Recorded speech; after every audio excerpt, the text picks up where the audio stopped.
Okay, we're going to read this book called Flat Stanley. Hey, come and look, Arthur Lambchop called from the bedroom he shared with his brother Stanley. Mr. and Mrs. Lambchop cared greatly for politeness and correct speech. Hay is for horses, Arthur, not people, said Mrs. Lambchop. But look, said Arthur, pointing. Across Stanley's bed lay the enormous bulletin board. It had fallen on Stanley during the night. Mr. and Mrs. Lambchop hurried to lift it from the bed, but Stanley wasn't hurt. What's going on here? He said cheerfully, sitting up. Heavens, cried Mrs. Lambchop. Gosh, said Arthur, Stanley is flat. As a pancake, said Mr. Lambchop. Darnest thing I've ever seen.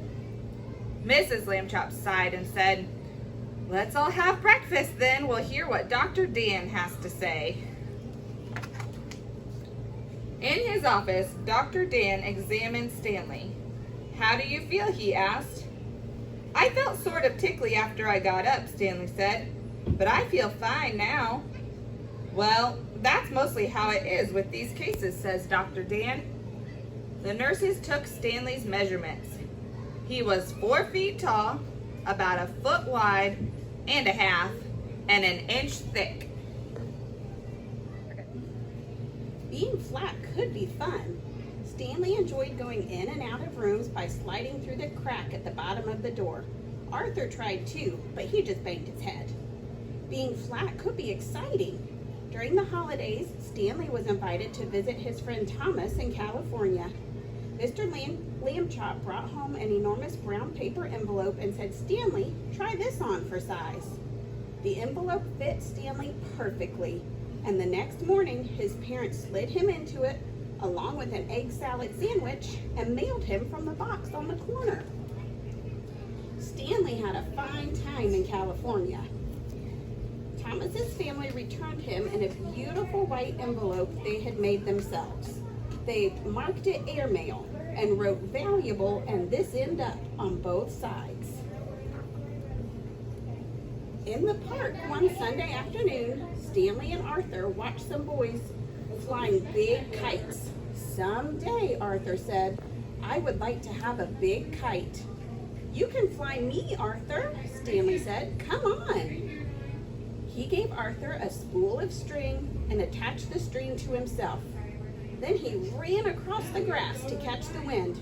Up, up, up went Stanley. Arthur let out all of the string and Stanley soared high above the trees. Everyone stood still to watch. But Arthur got tired of running with the empty spool. Wedging it into the fork of a tree, he went off for a hot dog. He didn't notice when Stanley became tangled in the branches of the tree.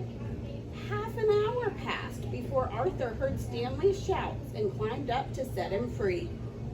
Arthur apologized over and over again that evening, but Stanley was still cross. Late one night, Arthur woke to the sound of Stanley crying. What's wrong? He said. Stanley sighed. I want to be a regular shape again. Like other people, it's not fair. You're brave, Arthur said. You really are. And then Arthur had an idea. He turned on the light and ran to the big toy box in the corner. He tossed aside toy soldiers, airplanes, and boat models. Got it, he said, holding up an old bicycle pump. Okay, Stanley said, after a moment, but take it easy. He stood with the end of the hose in his mouth, clamping his lips tightly so no air could escape. Arthur began to pump. If it hurts or anything, wiggle your hand, he said. Stanley's top half began to swell. Stanley got bigger and bigger. His pajama buttons burst off. Soon he was all rounded out except for his right foot. He shook his foot twice. It swelled to match the other one. There stood Stanley Lambchop as if he had never been flat at all. Thank you, Arthur, Stanley said. Thank you very much. Mr. and Mrs. Lambchop came in to see what the boys were up to so late at night. George, said Mrs. Lambchop, Stanley's round again. I'm the one who did it, Arthur said. I blew him up. Mrs. Lambchop made hot chocolate to celebrate, and several toasts were drunk to Arthur for his cleverness. When the little party was over, Mr. and Mrs. Lambchop tucked the brothers back into bed and turned out the light. Good night, they said. Good night, said Stanley and Arthur. Very soon, all the Lambchops were asleep. So friends, we just heard the story of Flat Stanley. Flat Stanley got to go on so many fun adventures.